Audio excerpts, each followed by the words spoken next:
Hello everyone, welcome back to another epic episode of On Air with Priyanka. हमारी life में ना ऐसे बहुत से लोग होते हैं जो बोलते हैं वाह यार क्या लाइफ है तुम्हारी, अब्रॉड में स्टडी, खाना पीना, सोशल मीडिया, फ्रेंड्स, पार्टी, वाह यार। पर आपको पता है कामयाब होने के लिए ना बहुत कुछ पीछे छोड़ना पड़ता है। और मैं तो बोलती हूँ कि हौसला और हिम्मत दोनों चाहिए अपना घर छोड़ के दूसरे कंट्री में जाके वहाँ खुद को साबित करने के लिए। यही हमारे आज की पॉडकास्ट की थीम है, from home to here, a journey of international student. और हमारे आज के जो गेस्ट है वो है मिस दीक्षा और Aryaman. They both are from Pune, Maharashtra. So enjoy the episode and please welcome Diksha and Aryaman.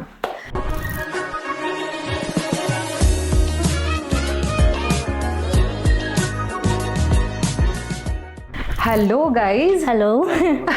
कैसे हो आप लोग? हम बढ़िया, आप बताओ। बहुत अच्छे से हूँ मैं। और first of all welcome on air with Priyanka. Thank you. Good to be here. Yes. So Diksha and Aryaman, आप अपना नाम अच्छे से बताओगे और आप कहाँ पढ़ रहे हो और आप अभी कौन सी फील्ड में एजुकेशन ले रहे हो? तो मेरा नाम दीक्षा प्रकाश रसाल है। मैं पुणे से हूँ। I have born and raised there till my 10th standard. उसके बाद से मैंने सेकेंडरी स्कूलिंग इंडिया में की 10th तक। उसके बाद मैं घाना शिफ्ट हुई, एक अफ्रीकन कंट्री है। So I did my high schooling there. So मैंने मेरा पूरा सिलेबस चेंज करके कैम्ब्रिज सिस्टम में एजुकेशन शिफ्ट किया था, because my dad was living there already. So from there I decided to come here in Canada and do my bachelors. So that's the basic journey in short. तो अभी आप यहाँ पे bachelor में engineering कर रहे हो, क्या कर रहे हो? No, so for bachelors I am doing my bachelors of science in genetics. Medical field है, so that's what I am trying to go for. और फिर मैं मेजर्स जेनेटिक्स में कर रही हूँ और my minor is in chemistry. Wow, that's great. तो सीधा मतलब India, Africa and then Canada. Wow, that's super. Wow, that's really good. And Aryaman, आप? मेरा नाम आर्यमान पॉल है। मैं यूनिवर्सिटी ऑफ मैनिटोबा में हूँ, बैचलर्स इन कंप्यूटर साइंस कर रहा हूँ। मैं मेरे लास्ट ईयर में हूँ एंड मैंने मेरा schooling पूरा till 12th I did it in India and after that I came to Canada. बहुत ही अच्छा। और फर्स्ट ऑफ ऑल एग्जाम हो गई आप लोगों की? चल रही है। चल रही है। We have exams all over the semester. So oh my God. और आपने फुल एग्जाम और स्टडी में से इस पॉडकास्ट के लिए टाइम निकाला, उसके लिए सबसे बड़ा वाला थैंक यू आप दोनों को। सो मतलब ऑफ कोर्स मैं दीक्षा से तो ये सवाल सेपरेटली पूछूंगी, बट अभी पहले आर्यमान से पूछती हूँ। सो आर्यमान, आपने 12th तक एजुकेशन किया, तो मतलब डिसाइडेड था कि यार मुझे अब्रॉड में ही जाना है आगे के एजुकेशन के लिए, कि दोस्तों से बात किया या घर वालों से, कुछ फैमिली वालों से इन्फ्लुएंस होकर बोला कि नहीं यार 12th के बाद तो घर छोड़ना है? नहीं, एक्चुअली मैंने मेरे हाई स्कूल के प्रिंसिपल से बात की थी। तो उन्होंने मुझे सजेस्ट किया कि you look outside of India, like try to go for US or UK and try going abroad. Okay. तो तब I was like कि okay let's give it a try. So मैंने starting में SAT दी, SAT दिया for US universities. और ये SAT कब देना पड़ता है? 12th के बाद? Yes, after 12th. Okay. Like you can give it while you're doing your 12th, but I did it after my 12th. Okay. Yeah. So मैंने SAT दी, but फिर SAT में अच्छा हो गया. Then me and my family sat and discussed all the opportunities and कितना like proper budgeting किया. And फिर पता चला कि US तो बहुत costly हो जाएगा. हाँ. एंड साइड बाय साइड में मेरे जेई की भी तैयारी कर रहा था। अच्छा। फिर जेई में तो लाइक नहीं हुआ मेरा अनफॉर्चुनेटली, बट फिर आई वाज लाइक कि okay let me try for Canada. तो मैंने आइल्स दे दी। फिर आइल्स में हो गया। Then I started applying to various universities in Canada. फिर how I landed up in University of Manitoba was very spontaneous. Like I there was just an open free application for International College of Manitoba. तो मतलब मनीटोबा में ही apply किया सीधा पुणे से after आपने set दिया, या कहीं और भी यूनिवर्सिटी अप्लाई किया, लाइक टोरंटो है, ओटवा है, ऐसे अलग अलग, जैसे ब्रिटिश कोलंबिया की यूनिवर्सिटी है? यस, मैंने किए थे, लाइक मैंने यूनिवर्सिटी ऑफ ब्रिटिश कोलंबिया किया था, यूनिवर्सिटी ऑफ टोरंटो किया था, अच्छा, यूनिवर्सिटी ऑफ कैलगरी भी किया था। मुझे इनफैक्ट यूनिवर्सिटी ऑफ कैलगरी से भी ऑफर आई थी, पर तब तक मैंने इधर की ऑफर एक्सेप्ट कर रखी थी, फीस भर रखी थी। मनीटोबा की now there is no is there any fee difference होता है कि ऑफ कोर्स फी डिफरेंस होता है तो, बट यूनिवर्सिटी वाइज जैसे मतलब रैंकिंग होता है, फिर स्टेट वाइज भी रैंकिंग होता है, तो उस हिसाब से मतलब आपने अप्लाई किया था सब कुछ देख के? इस यूनिवर्सिटी के लिए मैंने नहीं, एक्चुअली मैंने बस देखा था कि इसका फ्री एप्लीकेशन है एंड मैंने बस अप्लाई कर किया था एंड हो गया, सिलेक्ट हो गया। Then I was like okay, then I started doing research about this university, then I kind of liked it, then I was like okay, let's go for it. Nice. So this is how you actually land up in Winnipeg. Yes. of University of Manitoba. Yes. और दीक्षा आप, because आपका तो मतलब आपने 10th तक किया पुणे में, 11th 12th पापा के पीछे पीछे आप अफ्रीका चली गई। तो आपको मतलब कनाडा आना था कि अफ्रीका में ही आपका मतलब ग्रेजुएशन कंप्लीट करना था? सो आफ्टर 10th मैं मूव हुई, तो मैंने सबसे पहले it was a very different cultural shock for me. तो वहाँ पे मैंने 1 साल एक्स्ट्रा लगाया to complete my 11th 12th because it was just not going well for me. तो मैंने A levels किए, उसके बाद मेरा भाई, I have a elder brother who is already in Canada, so he came for his masters here. So that is one of the reason I'm here. My parents were like कि आप भाई वहाँ पर है तो it will be a very good support for you. Exactly. तो that's why मैंने कहीं और country जाने का सोचा नहीं. So this was my first country I decided to come.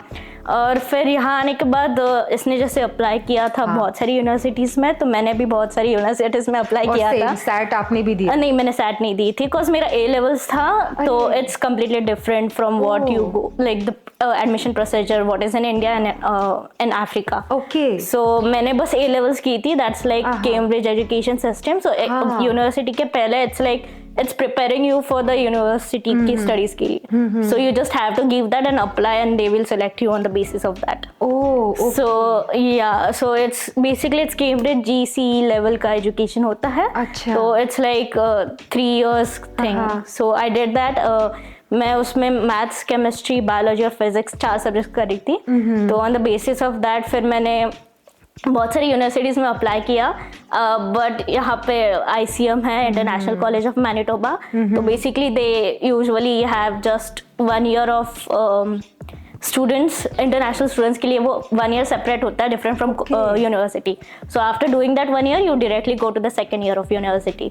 Wow. So that's where I got selected. So I decided. Anyways, I have my brother here. He's not in the same province, but then it's still. पूछने वाली थी, brother कहाँ पे? He is in Toronto, Cambridge, Toronto. Okay, nice. So yeah, so वो वहाँ था, तो my parents agreed to send me here. So that's why I'm here in Winnipeg. जितना मैं थोड़ा मतलब आप दोनों के बारे में जानती हूँ, Aryaman, you are the only single child, right? Yes. तो पेरेंट्स को शॉक लगा और आई थिंक आपके घर में बिजनेस भी है, राइट? तो पापा ने बोला नहीं अरे कहाँ जा रहा है तू अब्रॉड, घर का बिजनेस संभाल? नहीं, like my father always wanted me to pursue my own dream, and that's really great. And I'm really proud of it. So he said okay, like you want to get into business, fine, but if you want to pursue anything else, my uncle he's a software developer. Wow. So like he showed me like okay, you can build a career like your uncle, or you can get into business with me. So like I choose to okay, I have to go, like I love programming, so I got into like a software development. आपके पापा के ना a big huge shout out, because mostly parents क्या करते हैं ना, मतलब ऐसा तो नहीं है कि सारे ही वैसे रहते हैं अगेन, बट जैसे जिसके घर में बिजनेस रहता है और बसा बसाया बिजनेस रहता है, तो वो बोलते हैं कि लड़की हो या लड़का हो, कि अरे यार अभी आगे इस एम्पायर को तू ही संभालेगा, बट आपके पापा ने बोला कि नहीं, ऐसा कुछ नहीं है, तुम्हें अगर सीखना है, पढ़ना है, बाहर जाना है तो बिल्कुल जाओ, और दैट्स रियली अ वेरी बहुत ही अच्छी बात है ये। तो और स्पेशली मम्मी का क्या रिएक्शन था?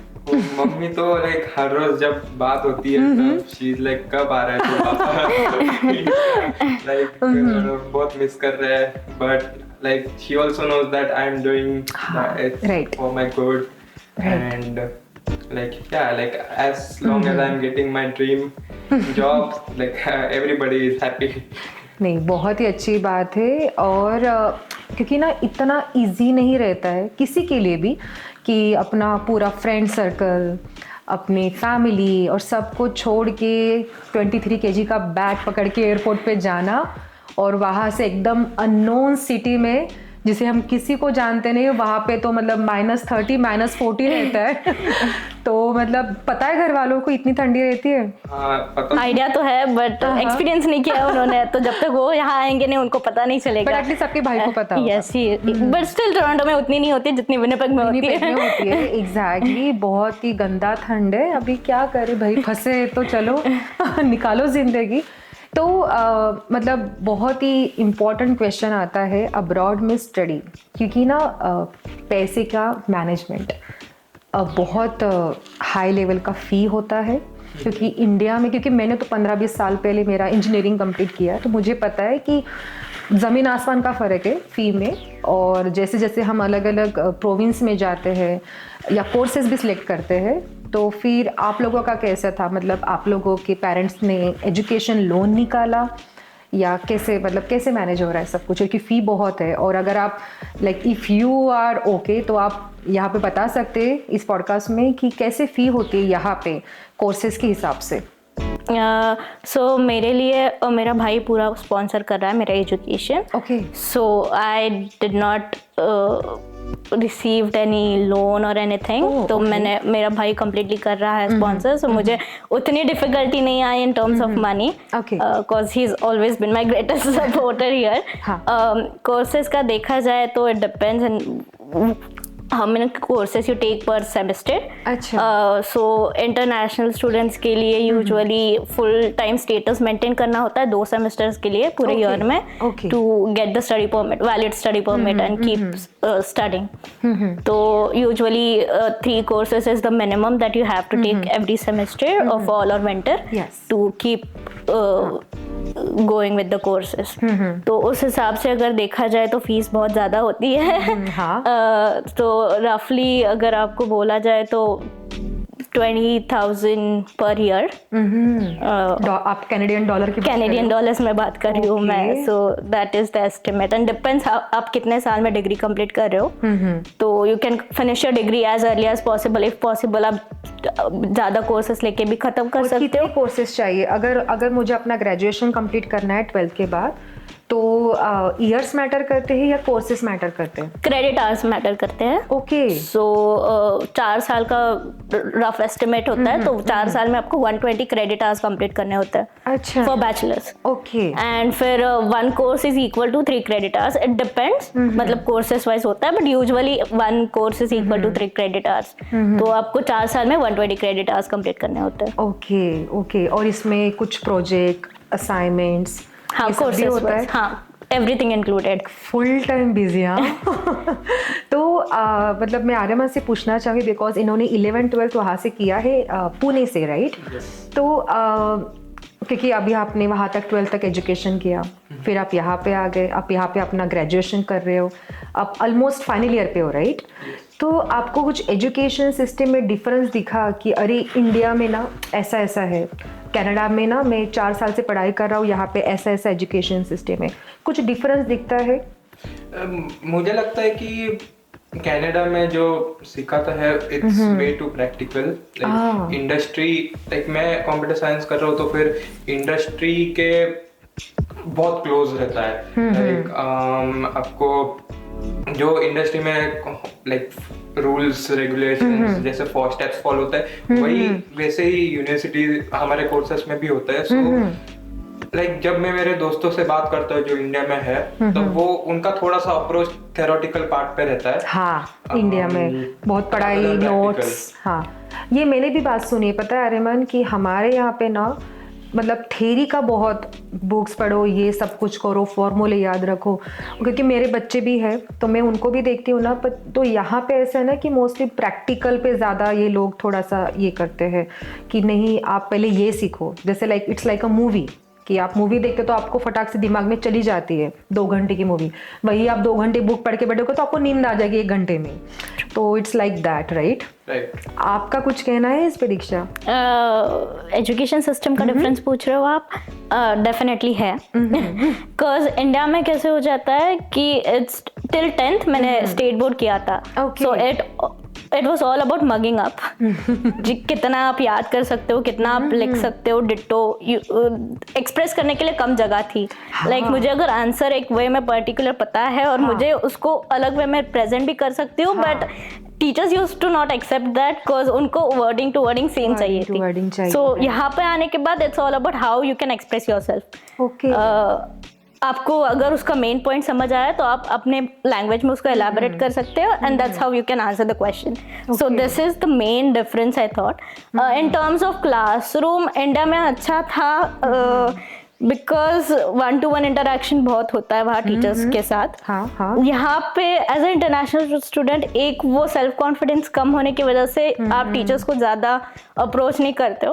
और यहाँ पे क्लास स्ट्रेंथ भी यूजुअली बिगनिंग के कोर्सेज की 150, 200, 350 होती है। 350 एक क्लास में? Yes. So it becomes difficult for you to also go ask professors and manage it on time, because यहाँ पे assignments बहुत होते हैं and everything is mostly online. तो आपको keep up करना पड़ता है dates के साथ कि मेरा ये अभी due है, मेरी assignment due है, तो I need to finish that on time. आप technical issues आ सकते हैं बहुत, वो आपको खुद solve करने पड़ते हैं.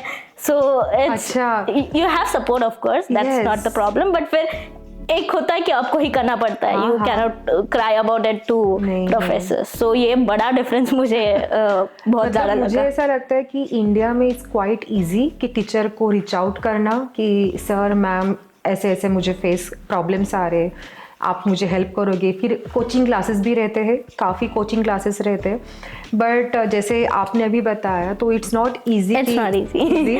तो कल्चरल डिफरेंस आता है इसमें कि जैसे मैं तो मतलब ऐसे ही बोलती हूँ कि वाइट लोगों की कंट्री में आओ और we are like Asian, right, Asian people, तो तब आपको लगता है ऐसा कि माय गॉड, तो थोड़ा मतलब काफी हेक्टिक हो रहा है ये सब कुछ। तो स्टार्टिंग में लगता होगा, but eventually you get used to it in a month, into like you would get used to it. Starting में ऐसा भी लग सकता है कि लाइक उनके एक्सेंट थोड़ी सी अलग है, तो समझ में नहीं आ रहा है, but again like as you keep on hearing people around you, you get used to it. And ये मैं बोलती हूँ कि मेन चैलेंज तो यही है कि ना मतलब ये लोग फुल लेसन के साथ बात करते हैं, थोड़ा 6 महीने तो आपको एडजस्ट होने में जाते हैं इन टर्म्स ऑफ कि अंडरस्टैंडिंग क्या आप बात कर रहे हैं और कैसे आपको भी अपनी बात प्रेजेंट करनी है। बिकॉज इंडिया में इट्स वेरी डिफरेंट कि समझ जाते हैं लोग वहाँ पे जल्दी, यहाँ पे यू हैव टू से इट इन अ वे कि सामने वाला समझ जाए। तो प्लस आपको भी अपनी लैंग्वेज उस हिसाब से, ऑफकोर्स इंग्लिश अच्छी होती है, आइल्स देके आए हम, तो वो तो बात है, लेकिन again it's bit different to talk to people और थोड़ा प्रोफेशनल होके रहना पड़ता है। So that is one thing. देखा व्यूअर्स, इतने सारे प्रॉब्लम्स रहते हैं बट कुछ अच्छी बात भी रहती है, राइट? फ्रेंड्स बने आपके यहाँ पे? यस, बहुत सारे हैं। हाँ, अभी तो फाइनल ईयर में हो ना? Nice nice. तो हम जैसे मतलब स्पेशली स्टूडेंट जो आते हैं 10th करके या 11th 12th करके, मतलब माँ कभी बोलती नहीं है, हमारी मम्मियाँ, लेकिन उनको बड़ा कंसर्न रहता है, अरे यार वहाँ पे खाना कैसे होगा, कैसे करोगे, मतलब कहाँ पे रहोगे, हॉस्टल में अप्लाई करोगे या अपार्टमेंट में रहोगे, खाने का कैसे मैनेज होगा? क्योंकि इंडिया में तो बहुत इजी होता है, राइट, कहीं भी चले जाओ अपना खाना मिल जाता है, बट दूसरे कंट्री में जाके फिर कैसे मैनेज होता है? तो आपसे स्टार्ट करती हूँ दीक्षा। सो मैंने जब छोड़ा, मम्मी ने मुझे खाना बनाना सिखाया था, तो मैं सब सीख के आई हूँ। बट ऑफ कोर्स मैनेज नहीं होता है विद द स्टडी लोड, और अगर आप जॉब कर रहे हो तो पार्ट टाइम। बट या मैं प्रेफर करती हूँ कि मैं खुद पकाऊँ और खुद खाऊँ। सो एंड अभी तो मैं यूनिवर्सिटी के हॉस्टल में नहीं रहती हूँ, so I have rented a whole apartment with my friend. So I am sharing a 2 BHK apartment with. Easy रहता है, इजी है, फुल फर्निश्ड अपार्टमेंट है, अच्छा, नियर यूनिवर्सिटी है, सो बस सिस्टम, ट्रांसपोर्ट सिस्टम भी यहाँ अच्छी होती है, so you don't have to worry about that a lot. Hostel कैसा है? हॉस्टल का जहाँ तक मैंने सुना है, मैं पर्सनली वहाँ रही नहीं हूँ, अच्छा। But it's quite expensive. ऐसे बाहर रेंट करने से ज़्यादा एक्सपेंसिव है हॉस्टल। तो शायद से maybe that was one of the reason. और वहाँ पे फिर then you don't have separate kitchen और एनीथिंग, और आप वहाँ पका नहीं सकते हो। सो मेरे लिए था कि at least I need my own space where I can have my own time to cook, have my own personal space. So इसलिए मैंने हॉस्टल का ऑप्ट आउट नहीं किया।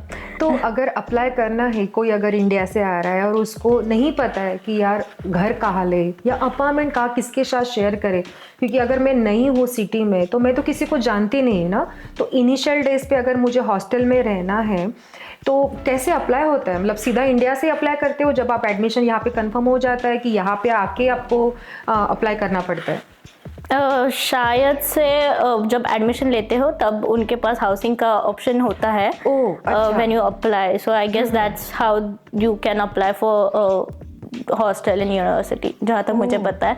अच्छा, बट या नाइस। और आर्यमन आपको? मैं भी जब इंडिया से आया तब मम्मी ने सिखाया था। क्या सिखाया मम्मी ने? खाना बनाना। लाइक मुझे आते हैं बहुत सारे सब्जियां बनाने। लाइक मैं कभी कभी बनाता भी हूँ, बट अभी like because of my academics I don't get time. Like then I also have to go for the gym, maintain my fitness, वो भी बहुत क्रूशियल रहता है। बहुत ज्यादा। फिर असाइनमेंट्स का लोड रहता है। फिर like now I am at a point कि मैंने टिफिन सर्विस लगाई है। अच्छा, है मतलब इंटरनेशनल स्टूडेंट के लिए टिफिन सर्विस है? हाँ है। और अच्छा मैं जिनसे टिफिन लेता हूँ वो तो बहुत अच्छे टिफिन देते हैं। Like they cover all sorts of vegetables, so like there is no doubt in nutrition loss और समथिंग। राइट। बट अगर आप कुक करना जानते हो तो फिर cooking is the best option at home. तो मम्मी बोलती नहीं है, अरे यार तू तो यहाँ का चाय का कप उठाता नहीं था, अब वहाँ पे जाके कुकिंग कर रहा है? ये बहुत बोलती है। पर लाइक अभी करना पड़ता है। लाइक कुछ वो तो ऐसा है ना कि देखो, जब मैं अपनी भी बात बताती हूँ कि 19-20 ये जो एज ग्रुप रहता है ना, ये ऐसा एज ग्रुप रहता है ना कि ऐसा लगता है यार मैं अपने घर से कब बाहर निकलूं। और जिस दिन हम बाहर निकल जाते हैं ना, तब पता चलता है दुनिया का असली चेहरा।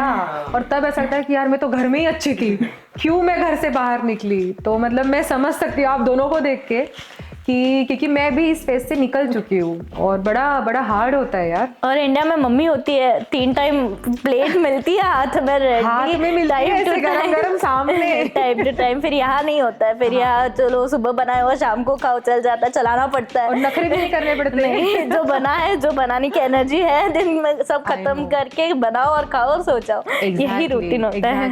बट ना यहाँ पे ना जैसे आप दोनों को पता होगा कि ना बहुत से जो स्टूडेंट्स रहते हैं जो इंडिया से आते हैं, मैंने कई बार मैं देखी हूँ मॉल में ना वो पार्ट टाइम जॉब भी करते हैं। लाइक आपने जैसे बताया कि इतने कोर्सेज कंप्लीट करने हैं, इतना क्रेडिट आवर्स चाहिए, तो पार्ट टाइम जॉब भी करते हैं। हम सबको पता है बिकॉज इतना इजी नहीं है यहाँ पे सर्वाइवल करना विथ एजुकेशन। घर वाले तो पैसा भेजते ही है, राइट? तो पार्ट टाइम जॉब कैसे मैनेज होता है? आप लोग भी करते हो? सो मैं जब आई थी तो मैंने 1 साल नहीं किया था, बिकॉज मैं कोविड के टाइम पे आई थी, तो मेरा सब कोर्सेस और वो सब ऑनलाइन था। So my 2 years were completely online. Okay. उसके बाद फिर जब थिंग्स सेटल डाउन होने लगे यहाँ पर भी, जब सब लॉकडाउन वगैरह जो था वो कम होने लगा, तब मैंने स्टार्ट किया था मॉल में काम करना। I was working in Winners as a part time associate. Store associate, but मैंने वो 8 से 9 महीने ही किए, कॉस्ट मैनेजमेंट होता था, देख मैं पूछने वाली थी। मैंने कोशिश बहुत की थी, मैंने सबको देखा था करते हुए, तो मुझे था कि यार चलो मैं भी करती हूँ, let's try, let's give it a try. But 8 महीने के बाद आई रियलाइज कि नहीं होने वाला, या तो मैं स्टडीज कर लूँ या तो मैं जॉब कर लूँ। क्योंकि स्टडी, प्रोजेक्ट, घर पे आके खाना बनाना, घर पे तो मम्मी है नहीं, और वैसे भी इतने मतलब विंटर में, और मुझे इतना पता है कि कनाडा में बहुत दूर दूर जाना पड़ता है। अगर आप यूनिवर्सिटी के पास आपका अपार्टमेंट है, अगर आपको मॉल में कहीं जॉब कर रहे हो, तो आपको all the way public transport लेके वहाँ पे जाना पड़ता है, तो बड़ा मतलब दिक्कत बड़ी बात होती है। तो मैंने बस 8 महीने ट्राई किया और फिर मैंने गिव अप कर लिया, और मेरी फैमिली के साइड से भी कोई प्रेशर नहीं था कि मुझे करना ही है पैसों के लिए।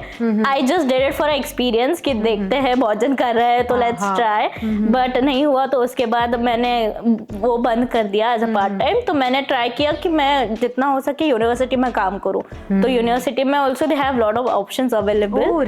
You can work under professors, अगर आपकी कोई रिसर्च फील्ड है तो यू कैन अप्रोच देम। वो यहाँ बहुत अच्छी बात है कि they let you get like there are chances that you can work under professors. Wow. TA होते हैं, so and you did can they pay you? Yes, it's paid. Oh, that's great. Yeah, so there are teaching assistants and all that. So मैं कोशिश करती हूँ कि हर semester I try to talk to professors and see if they can hire me. So वो experience हो जाता है और वो आपके record पे भी आ जाता है, और you can make contacts with that. Exactly. So अभी currently I'm working under a professor, helping his project. So I'm getting paid as well, और experience भी मिल जाता है। सो आई प्रेफर, अगर कोई मुझसे पूछे तो आई विल से कि try to get a job or whatever, even if it's not paid, just try to get in university rather than doing part time job. हाँ, पार्ट टाइम जॉब नहीं, बहुत ही अच्छा। और आर्यमना, मैं जब कनाडा आया तब मैंने 2 साल सेम बिजनेस में काम किया था। अच्छा। मैं कैशियर था 2 साल के लिए वहाँ पे। मजा आया। आई थिंक एक क्लोथिंग ब्रांड है, राइट? यस। Okay, nice. ये लाइक इंडिया से कहूँ तो फिर ये सेंट्रल जो इंडिया में है, Pune central. Okay okay. Central जो शॉप है वैसे सिमिलर है जो। अच्छा। वैसे सिमिलर शॉप है, तो फिर मैं उधर कैशियर था। फिर मैंने 2 साल वहाँ पे किया, मजा आया, बट देन मैंने सोचा कि नहीं, लाइक ये बहुत लेबर वर्क हो रहा है, मुझे लाइक थोड़ा सा भी चेंज चाहिए। तो फिर मुझे फॉर्चुनेटली एक अपॉर्चुनिटी मिली यूनिवर्सिटी में, लाइक टीए की, टीचिंग असिस्टेंट एंड ग्रेडिंग की। तो फिर I had to just conduct exercises in labs for 30 students. तो मैं अभी वही पोजीशन पे हूँ, टीचिंग असिस्टेंट, एंड मैं सेकंड इज द ग्रेडिंग, मैं ग्रेडर भी हूँ कुछ कोर्सेज के लिए। तो मुझे ग्रेड करने पड़ते हैं उनके मिड टर्म्स का असाइनमेंट। वाओ।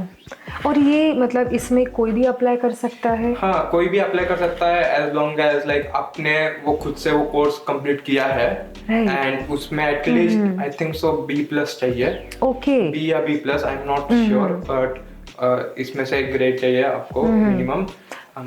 हमारे यहाँ पे ना मोस्टली, मुझे इतना तो नहीं पता मेडिकल के बारे में, बट इंजीनियरिंग मैंने किया है, घर में भी किसी ने एजुकेशन लिया है BSc MSc का, तो हमारे पे ना परसेंटेज वाइज होता है, बट यहाँ पे ग्रेड वाइज है, राइट?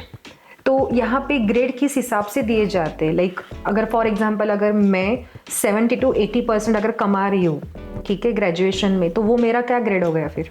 सो इंडिया में जैसे होता है 90 to 100 इज A+, उसी हिसाब से होता है। It's basic grading system. हाँ, 10% का वो होता है, स्टार्टिंग फ्रॉम 55 या 60, फिर so 55 to 60 C, and then you go about B+, C+, B+, A और A+। और मिनिमम पासिंग रेंज क्या है, मतलब कौन सा ग्रेड है यहाँ पे? C is the minimum. C is the minimum. Okay, I think same जैसे इंडिया में आई थिंक 45-50% है, राइट? 60% है। हाँ, राइट। तो मुझे ना आपको एक इम्पोर्टेंट क्वेश्चन पूछना था, वो है कैंपस इंटरव्यू के बारे में, क्योंकि मोस्टली जैसे हम सबको पता है कि इंडिया में तो 3rd ईयर से स्टार्ट हो जाते हैं कैंपस इंटरव्यू, राइट? अभी आप इतना पैसा पसीना सब लगा के यहाँ पे अगर आए हो इतने घर से अपने दूर, राइट? तो ऑफ कोर्स जॉब तो करना ही है, इतना अगर एजुकेशन ले रहे हैं तो यहाँ पे कैसा होता है, लाइक थर्ड ईयर को आप अपीयर कर लेते हो या उसमें भी कुछ रहता है कि नहीं मुझे ना इतना कोर्सेज करना है, इतने कोर्सेज कंप्लीट करने के बाद ही मैं कैंपस इंटरव्यू के लिए अपीयर हो सकता हूँ? तो लाइक मैं इन कंप्यूटर साइंस आपको like specific credit hours complete करने पड़ते हैं, स्पेसिफिक कोर्सेज कंप्लीट करने पड़ते हैं। फिर अच्छा। उसके बाद आप एलिजिबल हो जाते हो। लाइक कैंपस इंटरव्यू के इक्विवेलेंट इधर जो रहता है वो कोऑप होता है। तो अच्छा, हाँ मैंने कोऑप के बारे में सुना है। हाँ, वो कोऑप के लिए आपको अप्लाई करना पड़ता है। फिर आप अप्लाई करने के बाद जो यूनिवर्सिटी की जो कोऑप टीम होती है वो आपका इंटरव्यू लेते हैं। ओके। फिर वो डिसाइड करता है कि आपको आगे लाइक कंपनीज यूनिवर्सिटी के थ्रू, यूनिवर्सिटी के पोर्टल थ्रू आपको कंपनीज के लिए अप्लाई करना है कि नहीं। अगर आप एक्सेप्ट हो जाते हो तो फिर हाँ आप you can continue start applying to companies and फिर उसके बाद कंपनी की इंटरव्यू की प्रोसेस हो जाती है। पर अगर आप रिजेक्ट हो गए वो कोऑप से यूनिवर्सिटी के, like no worries, you can still apply in summer. आप समर में फुल टाइम कर सकते हो। फिर समर इंटर्नशिप्स के लिए अप्लाई कर सकते हो। बहुत सारे ऑप्शंस होते हैं। तो हमारे रिज्यूमे में ये सब ऐड होते जाता है, राइट? मतलब अगर मैं इंटर्नशिप कर रही हूँ या मैं किसी स्पेशल प्रोजेक्ट पे काम कर रही हूँ तो ये अपने आप रिज्यूमे में ऐड हो जाता है। हाँ, ओके ओके। वही है, कोऑप के लिए अप्लाई करके फिर कोऑप इज बेसिकली आपको 3 वर्क टर्म्स करने पड़ते हैं। अच्छा। हाँ, so you work with particular company for 3 semesters. मतलब अलग अलग कंपनीज भी हो सकती है, डजंट मैटर। अच्छा। हमारे इसमें I am trying to go for research, तो I can work under labs और एनीथिंग फॉर 3 टर्म्स। और फिर उसके बाद you have to pass each term with a grade. It's pass or fail. So I have to pass every 3 work terms and then it can be applied on my transcript कि मैंने पूरा work term किया है। और it is very helpful because अगर company अच्छी हो तो they can hire you right after you graduate as well. Oh really? Yeah, if you work and then they see that you can be a good employee. But Diksha मुझे लगता है इसमें बहुत competition होता है, बहुत ज़्यादा। क्योंकि अगर एक क्लास में 350 स्टूडेंट है और ऐसे अगर मतलब बहुत सारे अगर आ जाएंगे तो, और वैसे भी मतलब हमारे जो इंडियन स्टूडेंट है उनमें बहुत ज़्यादा नॉलेज होता है क्योंकि मैंने देखा है, बट समहाउ ना they can't properly express, right? डर जाते हैं या अंडर कॉन्फिडेंट फील होता है। तो आपके साथ भी ऐसे हुआ है? कोऑप के लिए अप्लाई करने के लिए ही पहला उनका स्टेप है कि यू नीड 3.0 का GPA and above okay to apply. So उसके बिना आप अप्लाई नहीं कर सकते हो। अगेन दे ऑल्सो सी कि आपके ट्रांसक्रिप्ट पे कितने कोर्सेज में आपकी ग्रोथ कैसी है। सो इट डिपेंड्स कि आप कोई कोर्स फेल हुए है नहीं हुए हो। और अगर अगर वो आपको सिलेक्ट भी करते हैं तो देन इंटरव्यू में पूछा जाता है। So it's all procedure wise होता है। सेल्फ कॉन्फिडेंस कम होता है, मेरे अंदर भी कम था मैं जब स्टार्ट में आई, बट अभी 4th ईयर में हूँ तो I have to buck up my self. 4 साल के बाद तो अपने आप ही आ जाता है, बट इवेंचुअली स्टार्ट हम जब करते हैं तो बड़ा मतलब थोड़ा सा अंडर कॉन्फिडेंट सबके बीच में थोड़ा फील करते हैं, बिकॉज हम अपना घर, अपने फ्रेंड्स, अपना एक बेसिकली जो कंफर्ट स्पेस है वो सब छोड़ के हम यहाँ पे आए, तो इतना इजी तो होता नहीं है ऑफ कोर्स। तो एक पूछना चाहूँगी आप दोनों से, सो बेसिकली अगर किसी को अगर 12th के बाद अगर अब्रॉड में स्टडी के लिए आना है तो क्या can they start from 11th 12th और कैसे लाइक किया एक साल का ड्रॉप लेके फिर वो अपना स्टडी कंप्लीट करेंगे, स्टार्ट देंगे? तो अगर आप स्टार्ट एसएडी करना चाहते हो तो फिर मैं कहूँगा कि आप चालू कर लो। लाइक अगर आप 11th में हो तो फिर 11th से धीरे धीरे करके आप चालू कर सकते हो प्रिपरेशन। फिर अगर आप यूएस टारगेट करना चाहते हो, अगर आप कनाडा टारगेट करना चाहते हो तो फिर मैं कहूँगा कि आप मेनली अपने बोर्ड्स पे फोकस करो। 12th बोर्ड्स पे। फिर उसके बाद आप IELTS तो कंपलसरी है तो फिर वो तो करना ही पड़ता है। बट अगर कनाडा आना है तो हाँ, लाइक अगर आपको यूएस जाना तो फिर आपको टोफल देनी पड़ती है। लाइक कौन से भी अगर आपको कंट्री में जाना है तो फिर आपको एक इंग्लिश प्रोफिशिएंसी टेस्ट देनी पड़ती है, तो वो तो मैंडेटरी है सारे कंट्रीज के लिए। अच्छा, तो मैं दीक्षा से पूछना चाहूँगी कि एक ना इसमें स्पेशली पेरेंट्स के लिए मतलब एक रहता है ना, एक थोड़ा सेफ्टी का रहता है, राइट, कि अरे यार मेरा बच्चा जा रहा है, मैं तो इसको इतना यहाँ पे पैम्पर करती थी। तो स्पेशली लड़कियों के लिए, तो माँ बाप को आप क्या, मतलब जो व्यूवर्स है हमारे, बेसिकली उनको क्या बोलना चाहोगे कि कैसा रहता है सेफ्टी के लिए? मतलब क्योंकि हम जिस स्टेट में है वो बोलते हैं कि फ्रेंडली मैनिटोबा, राइट, तो ये सीरियसली फ्रेंडली मैनिटोबा है? यस, मैं उसके लिए अग्री करूंगी। मेरा भी पहले था, मम्मी पापा को भी पहले था कि कैसे होगा, बिकॉज मैंने 10th के पहले कभी छोड़ा नहीं था मम्मी पापा को, so it was a complete different thing. But वो सेफ्टी इशू तो सबका ही होता है, मेरा भी था। बट यहाँ आने के बाद 2-4 महीने रहने के बाद पता चल जाता है कि इट्स नॉट दैट डिफिकल्ट। बहुत फ्रेंडली लोग हैं, इट्स अप्रोचेबल। कुछ भी इश्यूज हो गया आपके पास सब कुछ होता है। मेरा भाई जैसे था, तो even if I have slightest issue, मेरा सबसे पहले कॉल उसको जाता है कि मुझे इसमें हेल्प चाहिए, हेल्प कर दे। सो और कॉल्स होते रहते हैं मम्मी पापा के साथ, तो दे नो कि एवरीथिंग इज फाइन। थोड़ा बहुत भी अगर उन्हें लगता है कि कुछ गड़बड़ है तो दे आर लाइक क्या हो गया बता दे, वी कैन टॉक। और फिर यहाँ पे फ्रेंड्स है, friends are like family here बहुत। So and then again communities है, गुजराती है, पंजाबी है, जैसे महाराष्ट्रियन भी है, तो देन सबके साथ मिलजुल के हो जाता है, तो it's not a different thing. तो you get used to it. कभी कभी लोनली होता है, बट देन अगेन फ्रेंड्स होते हैं, तो that's why I am living with a friend. तो कुछ हो गया तो हाँ, फिर ये भी होता है, तो he also comes up, we have family dinners type thing. Of course family नहीं है, बट फ्रेंड्स आर फैमिली है ना, तो उनके साथ भी हो जाता है, तो एडजस्ट हो जाता है। सेफ्टी इशू वैसे भी कुछ नहीं है, जितना बोलते हैं उतना नहीं है, बट अच्छा है, लोग अच्छे हैं, सब कुछ अच्छा है। नहीं, बहुत सुन के भी इतना अच्छा लगा कि मतलब parents can easily send their kids कि चलो ठीक है कि तुम्हें पढ़ना है तो तुम जा सकते हो। एक सवाल पूछना चाहूँगी, दोनों में से किसी कोई भी आंसर कर सकता है कि तो अभी आप लोग मुझे लगता है आई थिंक स्टूडेंट वीज़ा पे हो, राइट? तो कैसे होता है, लेकिन कितने साल का वीज़ा मिलता है और कितना साल में आपको एक कोर्स कंप्लीट करना पड़ता है? सो जब आप अप्लाई करते हो तो बैचलर्स के लिए 4 साल की डिग्री होती है। अच्छा। तो 4 साल यूजुअली दे देते हैं government visa, student visa. Depends, मैं कोविड के टाइम पे आई थी तो मुझे 1 साल का ही दिया था। उसके बाद भी you have to reapply every single time, कि दिखाना पड़ता है कि कब तक डिग्री खत्म होगी, तो उस बेसिस पे they will give you valid visa और स्टडी परमिट। ओके। और अगर फॉर एग्जांपल आपका अभी आप फाइनल ईयर में हो और आपको जॉब लग गया, मतलब जो आपको आप बोल रहे या कहीं किसी बाहर सोर्स से आपको जॉब लग गया, तो वो automatically turn out to be a work permit, right? नहीं, वो अप्लाई करना पड़ता है हमें। अच्छा। तो फिर जब आप ग्रेजुएट हो जाते हो तो एक पोस्ट ग्रेजुएशन वर्क परमिट होता है, उसके लिए आपको अप्लाई करना रहता है। वो अगर आप सारे रिक्वायरमेंट्स जनरली एक फुल टाइम स्टेटस मेंटेन किया है एंड 20 आवर्स से कम काम किया है वीक में, आपको जनरली मिल जाना चाहिए उसके रिक्वायरमेंट्स के हिसाब से। अच्छा। वो परमिट मिलने के बाद आप किधर भी काम कर सकते हो।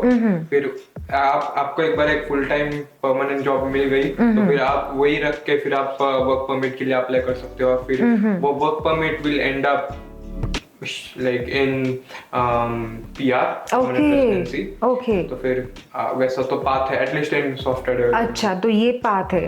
बट अगर फॉर एग्जांपल अगर आपको जॉब नहीं लगा, आप ट्राई कर रहे हो और आपको जॉब नहीं लगा, तो वो सिचुएशन में क्या होता है?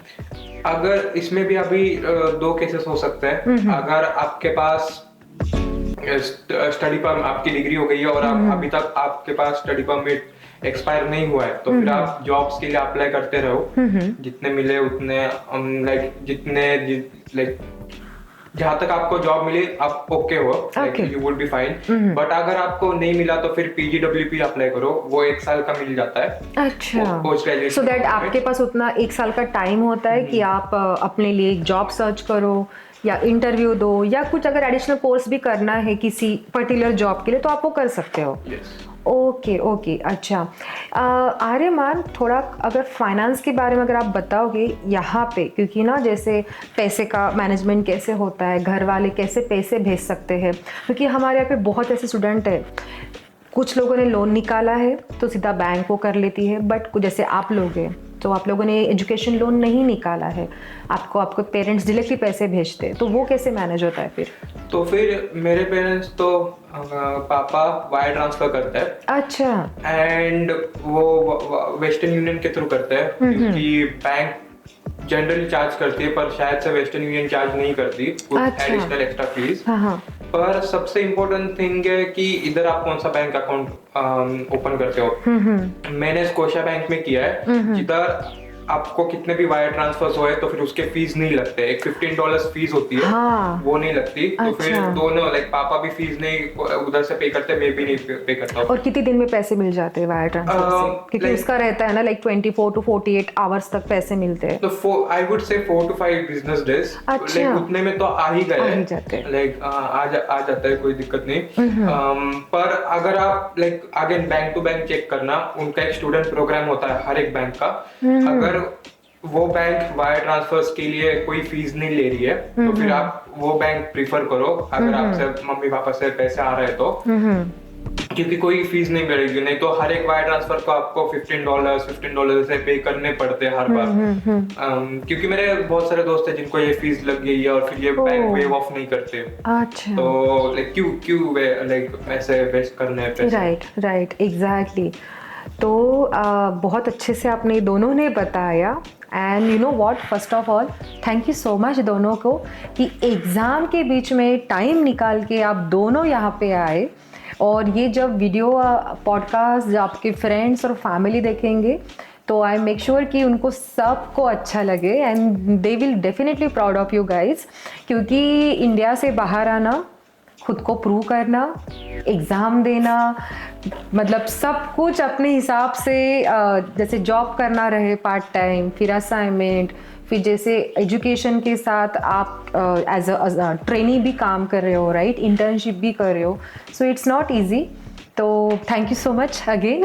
Thank you, it's been a great time. हाँ, ऑफ कोर्स। और सॉरी अगर मैं कहीं भूल गई तो, आर्यमान आपकी हेयर स्टाइल बहुत अच्छी है। वो जूड़ा आपने बांधा है, मतलब यहाँ पे हेयर कट का कैसा है? मुझे लाइक था कि मैं थोड़ी सी लाइक स्कूल तक तो मैंने छोटे बाल रखे थे, तो फिर मुझे अभी यहाँ पे तो डांटने वाला भी कोई है नहीं ना। तो देखो ये भी एक फायदा है कि अगर आप बाहर निकलते हो ना घर से, तो आप जूड़ा भी बना सकते हो ऐसे जैसे हमारे आर्यमान ने बनाया है। तो but seriously it was a great conversation with two of you, और बहुत अच्छा लगा।